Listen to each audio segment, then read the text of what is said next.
Good evening, everyone, and welcome back for tonight's bedtime story. Tonight we're reading More Tales to Give You Goosebumps by R.L. Stine, Special Edition number 2, with 10 spooky stories inside. Tonight we're reading the 4th story in the book, You Gotta Believe Me. I know you won't believe me. Nobody else does. I told my parents. I told my teachers. I told the police, and I told the newspapers. I've even written to the President of the United States. Ha!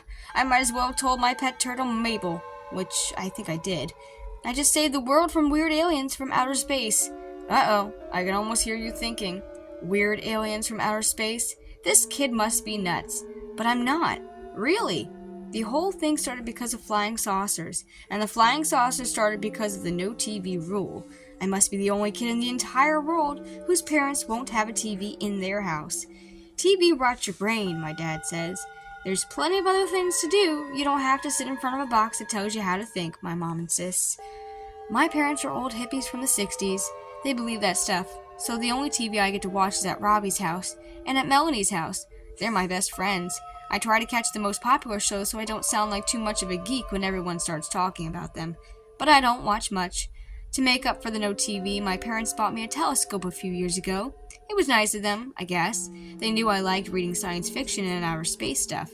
When you don't have a TV, there's not much to do after homework, so I started watching the sky every night, and I started seeing flying saucers. Some were round with red and green lights, some were shaped like paper towel rolls, some were big and some were small, but it truly amazed me how crowded it was up there. Most of them turned out to be the weather satellites and stuff from Earth, but others were real. I swear they were. Sure, nobody else saw the flying saucers, but nobody else watched for them. My mom and dad just laughed. It must be an airplane, Stanley, Dad would tell me. Or a bird, dear, Mom would add. He just wants attention, my older sister Laura said. She was the one who was sneaking out early and putting on makeup to get the attention of Herbie, the high school heartthrob. Stanley is a geek, offered my little brother, Dan. He was the only one who made giant balls out of aluminum foil. And I'm the geek? Ha! All my teachers thought I was telling stories, and when I called the police, they treated me like a nut. Then they were my so-called best friends. Stan, said Robbie, my best friend number 1, you are a total weirdo. Now I can tell you that I'm not a weirdo. I'm a perfectly normal 12-year-old guy. I'm a 7th grader at Pilscopo Junior High, 5 feet 4 inches tall. I have brown hair and blue eyes and wear wire-rimmed glasses. I'm good at math and science, and I play a mean game of hoops. He just has a good imagination, said Melanie, best friend number 2. Well, that's probably true, but I don't make things up. Not things that count. Look, I told Robbie and Melanie, I can understand if my family doesn't believe me. I can understand if my teachers don't believe me. I can understand if the cops don't believe me. But you are different. We've been best friends since we were wearing diapers. Melanie sighed. Stanley, we are your best friends, and we've been your best friends for a long time. That's why we think you should give this outer space thing a rest. There isn't enough room up there for all those flying saucers you've seen. And that was that, until 2 days later, Wednesday, July 12th, the night that would change my life forever. It was 11 o'clock and I couldn't sleep. I felt crummy. It was really hot in my bedroom and sweat dripped down my back. I stared at the green digital numbers on the clock next to my bed. 11:01, 11:02. 11:03. I couldn't sleep. I got up and trotted down the stairs, and I poured myself a glass of carrot juice, my parents' favorite drink, and then I stood at the back door staring out the window. It was hazy and dark. A crack of lightning flashed across the sky, and then came the thunder. Kaboom! It made me jump, but then it just started to pour. At first I thought I saw another lightning bolt. I squinted and stared hard. Something flashed, but it wasn't lightning. I ran upstairs to my bedroom, and my telescope sat at the window. I pointed at the flashing light to take a better look, and what I saw made me sweat harder than ever. A flying saucer! A round, big, and bright one. Lots of white lights around it. The lights kept flashing, which is why it kept looking like lightning. It floated above the ground over one of Mr. Tribble's cornfields. I rubbed my eyes. Was I dreaming? I didn't think so. I pinched myself on the arm just to be sure. It hurt. The saucer suddenly lifted up, off, and shot away. Mr. Tribble had a bad reputation. He used to chase kids off his land with a pitchfork. He acted mean and strange, and his wife seemed just as weird. Nobody showed up anywhere near his farm if they could help it. But I couldn't help it. I had to go over there. I had to see what had just happened in that field. I pulled on my jeans and a t-shirt, and I picked up my sneakers. Carefully, I tiptoed down the stairs. I didn't want to wake anybody up. I wanted to see what was going on for myself. I opened the front door and sneaked out. It was still raining, and I hardly noticed. I ran all the way. Finally, I reached Mr. Tribble's big red barn. I tiptoed over the end, and then I peered around the corner. The cornfield was empty, but then I glanced down and I noticed something weird. It looked as if something had burned a circle in the ground. I walked closer over to the burned part, and I reached down to touch it. Something had been here. When I turned around, Mr. Tribble stood behind me. His eyes were glittery and angry, and he carried a pitchfork. "What are you doing in my cornfield?" Mr. Tribble demanded. "Mr. Tribble," I gasped, "am I glad to see you. A flying saucer landed in your cornfield. Look at those marks. There wasn't anything here," Mr. Tribble said sharply. "But you had to see it," I cried. "It was here a minute ago. Then it flew away." "Nope, nothing here," Mr. Tribble repeated. He started walking toward me, his eyes glittering, and he bared his teeth. The pitchfork glimmered in the dark. I ran. The next morning at breakfast, I told everyone my big news. "I think Mr. Tribble knows something," I finished. "What do you guys think we should do?" "Pass the whole grain toast," Laura said. Dan said with his mouth full. "Dan, don't talk with your mouth full," my mom warned. "Look at this, the factory's closing," my dad groaned. "Another defeat for the workers, it says right here." And that was that. My friends were no better. "Look, Stan," Robbie said. "This has happened before. It's just your imagination." "Imagination my foot," I yelled. "Come on over to the field, and I'll see for yourself." "Come on over to the field and see for yourself." "There's no way I'm going over to Mr. Tribble's farm," Melanie shivered. "He's totally creepy." "All right," I said angrily. "Suit yourself. I'll figure out this whole thing and do it all on my own." And I did. I came up with a brilliant plan. I decided to get my dad's camera and take pictures of the burned circle, and then they'd have to believe me. Wouldn't they?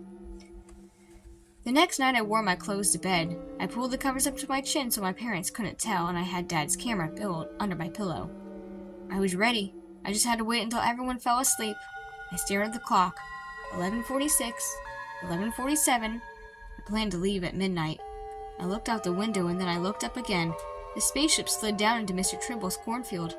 I grabbed the camera and quietly ran out the house. I crept past Mr. Tribble's house and I could see the light from his TV through the window. I breathed a sigh of relief. If he kept watching TV, maybe he wouldn't come looking for me.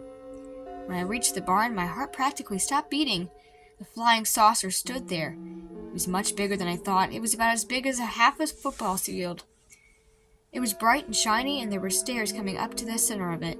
And walking up and down to the center of the stairs were them, the aliens, the things from outer space. They were big too, the size of Mr. Tribble's cows, but they didn't look like anything like cows. They didn't look like anything else I'd ever seen before except in nightmares. Their skin was a mucus green color. They had giant mushed-in heads with big glittery eyes. They had tentacles all over their heads where their hair should be, and they walked on 6 legs. 2 arms grew out of their backs, and instead of hands they had giant claws. A slimy green goo dripped from their bodies. My mouth dropped open and I started to shake. I wanted to get out of there, fast, but I couldn't leave. I had to see what they were doing. A few aliens held strange-looking silver instruments. Every few minutes they pointed them at the sky. And then 2 aliens slithered right toward me. Had they seen me? No. The aliens started to talk. Their voices sounded gloppy, as if they had bad colds. To my surprise, they were definitely speaking English. "We're almost at stage 3, slobbered alien number 1. The signals will be the final one." "It is the Earthlings' own fault," slobbering alien number 2. "Sending television waves out into space gave us the idea." "Once we learned their language," alien number 1 said, "we understood the importance of television to them, and it was just a matter of time. It has been 10 long years. The invisible messages we have been broadcasting through their TV programs have made them weak and stupid. Earthlings do not believe on flying saucers. They think we are science fiction," alien number 2 sniffled.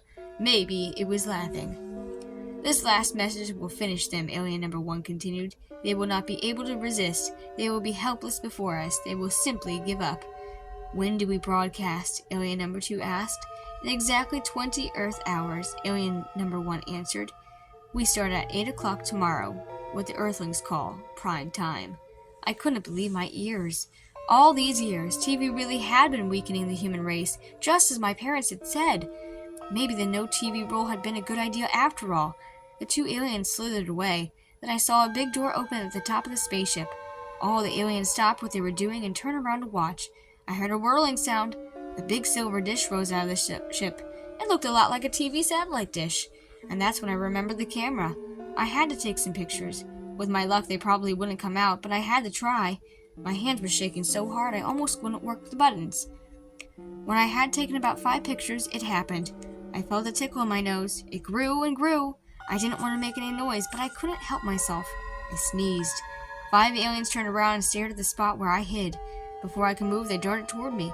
My heart pounded in my chest. I tried to yell, but all that came out was a croak. I couldn't breathe. I tried to run, but my feet felt as if they were stuck to the ground. One of the aliens carried a silver bag. The creatures took out a kind of tube. Another alien grabbed me, and the first one jammed the tube into my side. "Ow!" I cried, and then everything went black. When I woke up, it was dark, and I tried to get up, but I couldn't. Something had strapped me to a table. I was on the spaceship. I picked my head up and gazed around. The only light in the room came from a giant TV. It hung in the air about 6 feet in front of me. "Just watch the television," a gloppy alien voice said in the darkness. A rerun of Space Trekkers was on. I had heard of the show, but had never seen it. I closed my eyes. I didn't want to watch, but the alien voice said, "Open your eyes, human." Something in its tone told me I had better listen, so I did, and I watched for 3 hours. I expected to feel strange. I expected to get hypnotized or something, but nothing happened. I guess you had to watch a lot of alien TV for their waves to work. Suddenly, the TV went blank. "How do you feel?" asked the alien voice.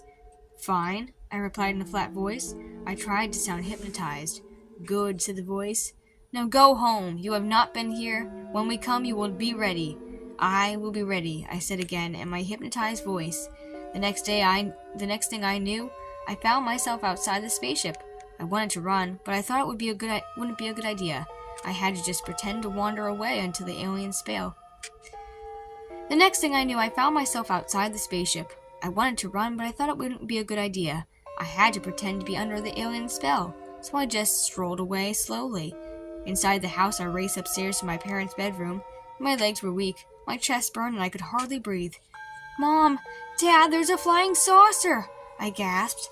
They caught me, and they're sending the TV signals out that will make us all slaves. Tomorrow night at 8, we've got to do something. My dad sat up in bed. My mom opened her eyes. "You've had a bad dream, Stanley," Dad told me. "Go back to sleep." No, it was real," I yelled. "You've got to believe me. You've got to." "Stanley," Mom sat up too. "It was just a dream, but I'm glad you're beginning to understand why we don't watch television." "Go to bed, son," my dad said. "We'll talk about it in the morning. The entire world is in danger, and you don't believe me," I wailed. And then I remembered the pictures. "I have pictures," I cried. "I took them tonight. They prove it." I reached around my neck for the camera, but it was gone. The next day, Saturday, I called Melanie at 8 o'clock in the morning.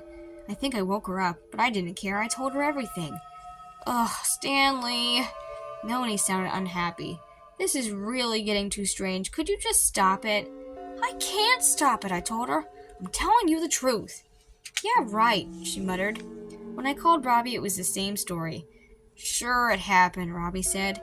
"And I come from Jupiter." I decided to try the police. "Hey," Officer Banks cried when I walked up to the station. "It's the flying saucer kid. See another one, kid?"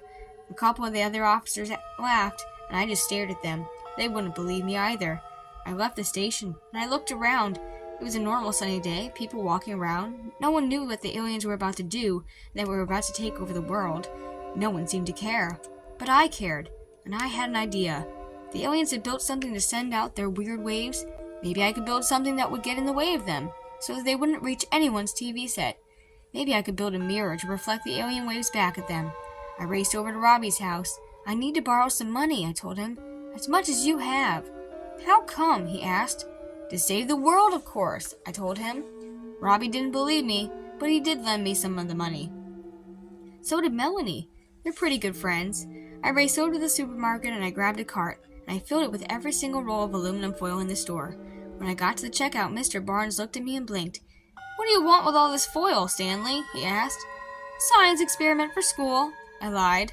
The total came out to $134.59. I didn't have enough money. My parents will come tomorrow and pay you, I told them. If the aliens don't win, I added under my breath. I dragged the foil home to my garage and started building my giant mirror. I ran out of foil when the mirror was about twice as big as my dining room table, and then I carried it to Mr. Tribble's farm. Luckily, silver foil doesn't weigh a whole lot. I made sure no one saw me with my mirror. I hid it in the woods behind the barn, and then I crawled closer to see what was going on. The alien ship sat there. The satellite dish appeared ready. It looked awfully big. I didn't think my little foil screen would do the trick, but I was running out of time. It was already 6:30, and then I had another brilliant idea. I raced home. I crept into my brother Dan's room, and I stole his gigantic foil ball. I never thought it would come in handy. I guess Dan isn't such much of a dweeb after all. The foil from the ball made my screen a lot bigger.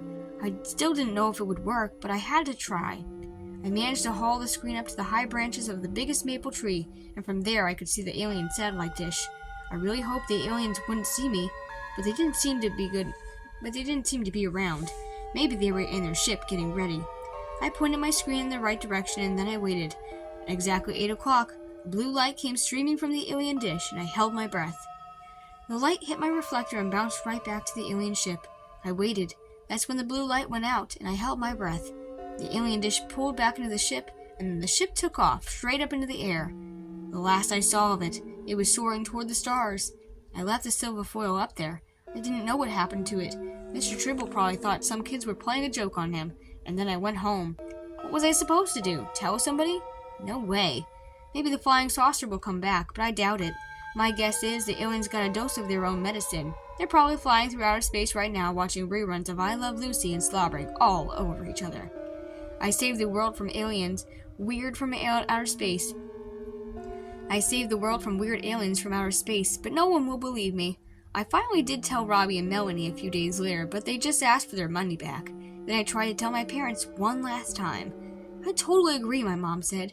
TV could definitely take over the world. Pass the tofu, my dad said. How do I look, Mom? My sister Laura asked. I'm going out with Herbie later. You stole my aluminum foil ball, my brother Dan glared at me. I just know it.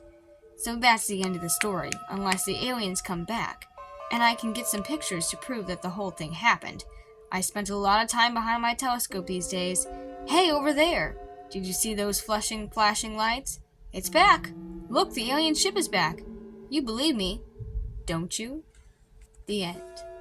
Thank you so much. If you wouldn't mind, go ahead and press the like button and subscribe if you haven't already done so. If you change your mind later, you can always unsubscribe. I really do appreciate all that you do to help push my content out there to more kids looking for bedtime stories. If you want to support me in other ways, I do have a Patreon and an Etsy store. Both linked are in the description below. Thanks so much, and have ghoulish nightmare dreams tonight.